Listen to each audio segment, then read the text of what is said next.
नमस्कार, आप देख रहे हैं कुरुक्षेत्र मीडिया। मैं हूं राजेंद्र स्नेही। आज हमारे साथ कुरुक्षेत्र के वैश्य नेता विशाल सिंगला मौजूद हैं। अग्रवाल वैश्य पंचायत के चुनाव का ऐलान हो गया है, दूसरी तरफ दिवाली है।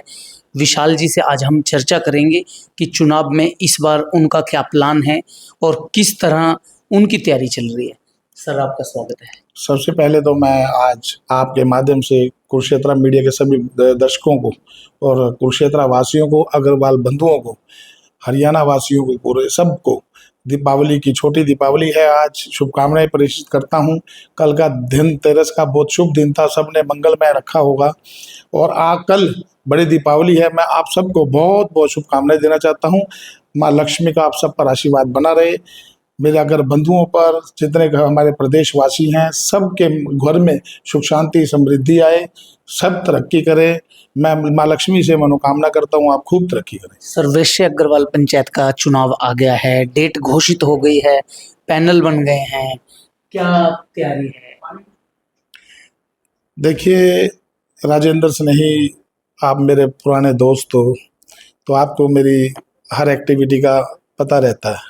लंबे टाइम से आप डटे भी हैं फील्ड में। और जैसा कि आपको पता है, चुनावी आगाज हो चुका है और आरओ द्वारा, या कहें कि पुरानी कार्यकारिणी के हमारे प्रधान द्वारा एक दिनांक भी घोषित कर दी गई है 30 नवंबर की।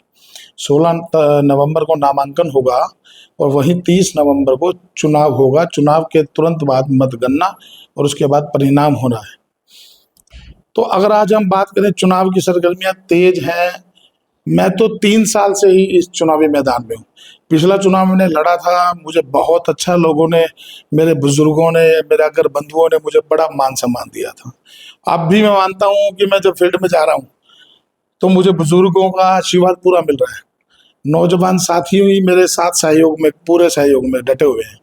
महिलाओं का भी मुझे पूरा आशीर्वाद है कि विशाल एक यंग लड़का है, हमारा बच्चा है, सुख दुख सबके समझता है।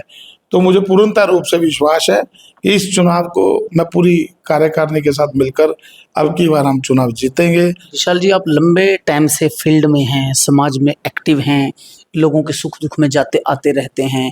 मुद्दे क्या हैं आपके? आपका विजन क्या है? आप प्रधान बने, क्या करेंगे आप प्रधान बन के? काम कौन कौन से हैं जो आपने सोचा? हमारे समाज की अगर मैं बात करता हूँ, देखिए स्नेही जी, सर्व समाज जानता है कि अग्रवाल समाज का मुख्य ध्येय क्या है। महाराजा अग्रसेन जी का एक ही नियम था कि मेरी नगरी में कोई भी, किसी भी वर्ग का व्यक्ति अगर आता है गृह में, तो उसे 1 रुपया 1 ईंट देकर उसका घर बनाने की कोशिश की जाए, उसका व्यापार चलाने की कोशिश की जाए। तो इसका मतलब सीधा सीधा जाता है कि हमारे सिद्धांतों में लिखा है कि हम जन सेवा करें, हर वर्ग की सेवा करें। टिक्कू बाबू जी, हमारे स्वर्गीय विश्वपाल गोयल टिक्कू जी, हमारे बीच में आज स्वर्ग में है। ये कुरुक्षेत्र के जो संस्थान है, दबखेड़ी में इतना बड़ा स्कूल है, और आज शहर की मोतीलाल चौक की अगर हम बात करें, वहाँ इतना बड़ा स्कूल है, 1000 बच्चों की स्ट्रेंथ का स्कूल है, और वहाँ इतनी बड़ी धर्मशाला है।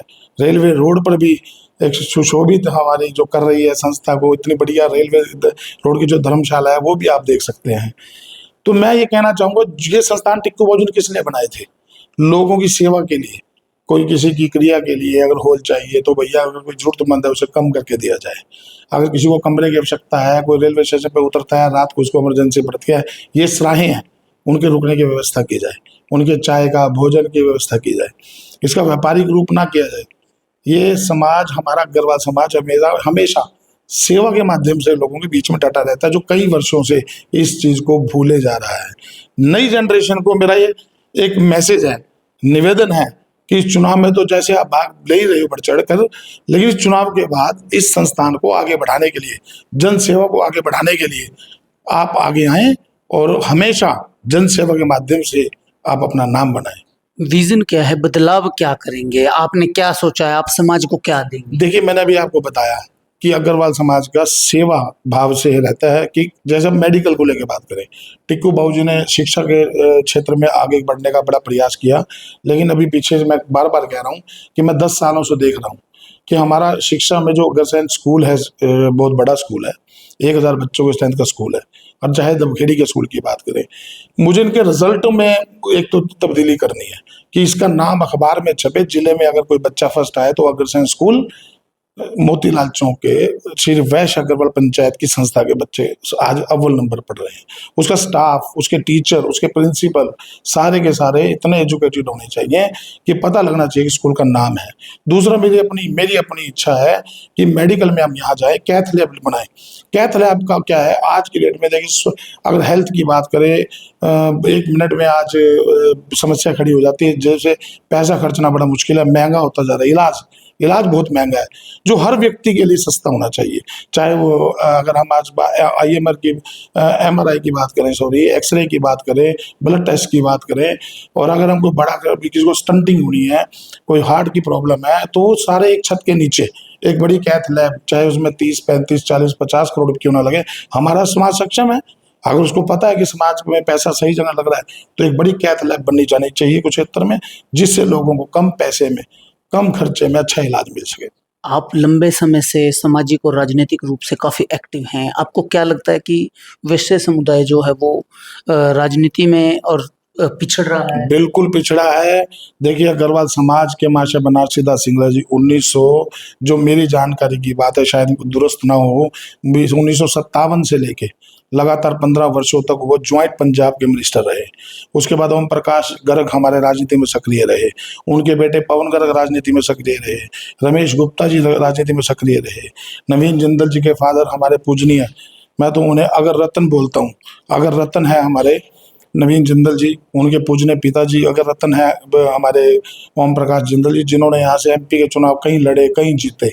अब भी हमारे सांसद नवीन जिंदल जी हैं, जो हमेशा जनसेवा के भाव से काम करते हैं, वो राजनीतिक नहीं, जनसेवा के भाव से काम करते हैं। तो ये लोकसभा और ये थानेश्वर विधानसभा सीट हमेशा अग्रवाल लोग की ही रही है। नगर परिषद में आपको पता है कि 2000 से 2005 नो MC पहली बार ऐसा हुआ था कि पार्षद बने, उसके पहले नहीं कभी बने, ना उसके बाद कभी बने। वो एक समय था, वो समय दोबारा लाना है। मेरी इच्छा है, मेरा आग्रह है सभी अगर बंधुओं से, एकजुटता के साथ सामने आए। ये संस्थान चलते रहेंगे, हमारे समाज के पास पैसे की कोई कमी नहीं है, लेकिन आज अपनी पावर का इस्तेमाल करो, अपनी एकजुटता का इस्तेमाल करो, दोबारा फिर से पावर में आना है। ये संकल्प लें कि हमें अपनी विधानसभा दोबारा से लेनी है। कैसे ले पाओगे? जब तक एकजुटता नहीं है। जब सब समाज अपनी आवाज उठा सकते हैं, तो हमारा अग्रवाल समाज क्यों नहीं एक हो सकता, क्यों नहीं अपनी आवाज उठा सकता? हमें एकता के साथ आगे चलना है और ये सीट दोबारा से लेके आएंगे, चाहे वो चेयरमैन की बात हो, थाने से विधानसभा की बात हो, क्यों नहीं, हमारा हक बनता है। हमारी सीट थी, हमेशा हमारी सीट थी, आगे भी प्रयास करेंगे किसी अच्छे व्यक्ति को इस राजनीति में, MLA की हो चाहे MP की हो, हमारे नवीन जी हैं, हमेशा आगे रखेंगे उन्हें। पैनल कब तक घोषित हो जाएंगे? मेरा पैनल तो मेरे बुजुर्गों ने, मेरे नौजवान साथियों ने तय किया हुआ है। वो दिवाली है, वो अपने यहाँ पर सब मिलकर लगे हुए हैं। मैं तो घर घर जाकर वोट मांगने का काम कर रहा हूँ। क्या लगता है टक्कर किससे है? पुराने उन्हीं लोगों के साथ मुकाबला होगा या इस बार समीकरण बदलेंगे? विशाल क्या कुछ बदलेंगे? देखिए, चुनाव लड़ना सबका अधिकार है स्नेही जी, और मेरी एक इच्छा है कि मुझे जनसेवा का मौका मिले। चुनाव तो सबके लड़ने के अधिकार की बात है, ये मेरे अधिकार क्षेत्र में नहीं है कि मैं किसी को कहूँ चुनाव आप मत लड़ो। किससे मुकाबला लगता है? मैं तो आपको बता ही रहा हूँ, एक तरफ तो जनसेवा के भाव से मैं जनसेवा करना चाहता हूँ, और मुझे अभी तक भी एक भी इस 3 साल में और पीछे के 6 सालों में मुझे 9-10 सालों से एक भी अचीवमेंट ऐसी नहीं दिखाई दी जिससे कि समाज आगे बढ़ा हो। वैश्य समुदाय बड़ा शांति प्रिय, व्यापारी वाली सोच के साथ काम करता रहता है। पीछे दिनों वोटर लिस्ट या फिर अन्य चीज़ों को लेके विवाद भी रही, चर्चा भी रही, तो क्या लगता है जो मौजूदा कार्यकारिणी रही है, उनके कार्य से, उनके व्यवहार से, काम से आप कितना संतुष्ट लगते हैं? आपको क्या लगता है कि उनका कार्यकाल समाज के हित में आपके मुताबिक कितना खरा उतरा? ये तो समाज ही तय करेगा कि उन्होंने क्या अपने कार्यकाल में क्या किया है। समाज संतुष्ट है या नहीं है, चुनाव के माध्यम से जनता अपना फैसला सुना देती है। तो जनता अपना फैसला देगी कि उन्होंने ठीक किया है तो उन्हें वोट देगी, या उन्हें मुझसे उम्मीद है तो मुझे वोट देगी। लास्ट टाइम आपने भी चुनाव लड़ा था उनके खिलाफ, तो आप डट के मैदान में थे, अच्छे से आपने चुनाव लड़ा, अच्छा खासा रिस्पॉन्स भी मिला आपको। तो आप अपने हिसाब से आपको क्या लगता है, उन्होंने अच्छा काम किया या नहीं? मैंने अभी आपको कहा कि मैंने किसी के खिलाफ ना चुनाव लड़ा। ये तो परिवार है, बिरादरी है, छोटा सा चुनाव है, 2 दिन के बाद चुनाव खत्म है। हम सब मिलकर रहते हैं। चुनाव के बाद बात आती है मुद्दों की। कुछ अच्छे कामों को लेके चर्चा होगी भी, हाँ भी अच्छे काम हुए। अगर कोई अच्छा काम नहीं हुआ तो जनता अपने आप उसका फैसला देगी। मुझे अगर मेरे अपने शब्दों की मैं तो एक ही बात कहता हूँ, एक भी अचीवमेंट इस कार्यकारिणी के 3 साल में मुझे नहीं दिखाई दी जिससे समाज मजबूत हुआ हो। हम भी हैं जोश में, बातें कर होश में।